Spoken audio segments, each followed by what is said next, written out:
வேப்பிலையை பயன்படுத்தி இயற்கையான முறையில் வீட்டிலே ஒரு சூப்பரான சோப்பு எப்படி ரெடி பண்ணலாம் தான் பார்க்க போகிறோம். இந்த சோப்பு பயன்படுத்தி தினமும் நம்ம குளிச்சுட்டு வரும்போது சரும பாதிப்புகள் எதுவுமே இருக்காது. சருமத்தில் ஏற்படக்கூடிய அந்த முகப்பரு, கரும்புள்ளி, சரும அலர்ஜி, தோல் அரிப்பு, தேமல் இந்த மாதிரியான பிரச்சனைகள் எதுவுமே இருக்காது. அது மட்டும் இல்லாமல் இதில் இன்னும் நம்ம சில பொருட்கள் சேர்த்துருக்கோம்.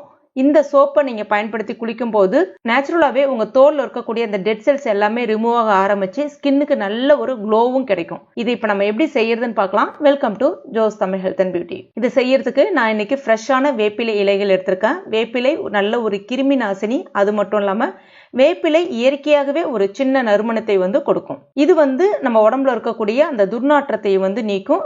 சருமம் சம்பந்தமான பிரச்சனைகளுக்கு நல்ல ஒரு தீர்வையும் கொடுக்கும். இப்போ 2 கைப்பிடி அளவுக்கு வேப்பிலை இலைகளை தண்ணியில் ஒரு 2-3 தடவை வாஷ் பண்ணிட்டு மிக்சி ஜாரில் சேர்த்துக்கோங்க. இப்போ கொஞ்சமாக தண்ணி சேர்த்துட்டு நல்லா நைஸாக இந்த மாதிரி அரைச்சி எடுத்துக்கோங்க. இப்போ நான் ஏற்கனவே சொன்ன மாதிரி இதில் 2 பொருள் சேர்க்கணும்னு சொல்லியிருக்கேன். ஒன்று குப்பைமேனி இலை. குப்பைமேனி இலை உங்களுக்கு கிடைச்சதுன்னா பாருங்கள், இல்லைனா நாட்டு மருந்து கடைகளில் குப்பைமேனி பவுடர்னு கிடைக்கும். 1 ஸ்பூன் பயன்படுத்திக்கோங்க.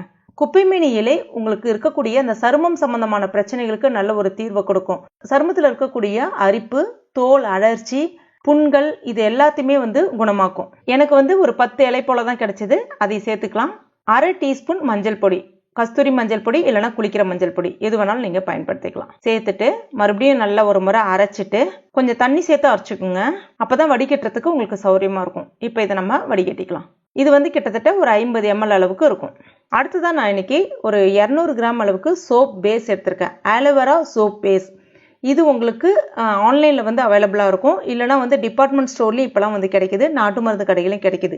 இதில் அதிகப்படியான கெமிக்கல் அந்த மாதிரி இருக்காது. இந்த சோப் பேஸை பயன்படுத்தி நமக்கு விருப்பப்பட்ட சோப்பை நம்மளால ரெடி பண்ணிக்க முடியும். இதனுடைய லிங்க் வேணும்னா நீங்கள் டிஸ்கிரிப்ஷனில் செக் பண்ணி பாருங்கள். தேவைப்படுறவங்க அதை கிளிக் பண்ணி வாங்கிக்கோங்க.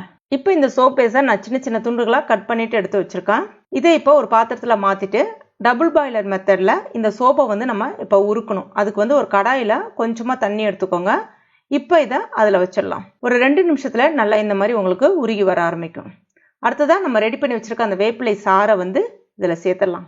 சேர்த்துட்டு ஒரு 2 நிமிஷத்துக்கு நல்லா கொதிக்க விடுங்க. 2லேருந்து ஒரு 3 நிமிஷம் தாராளமாக வைக்கலாம். ஸ்டவ் மீடியம் ஃப்ளேமில் வச்சுட்டு வைங்க. இப்போ பாருங்கள், ஒரு 3 நிமிஷம் ஆயிடுச்சு. இதை நம்ம எடுத்துடலாம். ஆற விட்டுறாதீங்க, சூடாக தான் இருக்கணும். இதில் இது ஆப்ஷனல். சேர்த்திங்கன்னா இன்னும் நல்லாயிருக்கும். விட்டமின் இ ஆயில் உங்களுக்கு மெடிக்கல் ஷாப்பில் கிடைக்கும். சேர்த்துக்கலாம். இல்லைனா 1 டீஸ்பூன் தேங்காய் எண்ணெய் இருந்தால் கூட பயன்படுத்திக்கலாம். சேர்த்துட்டு நல்லா ஒரு முறை கலந்துட்டு இது சோப் ரெடி பண்ணுற ஒரு மோல்டு. இது silicone base mould. Heat resistance தான், தாங்கும்.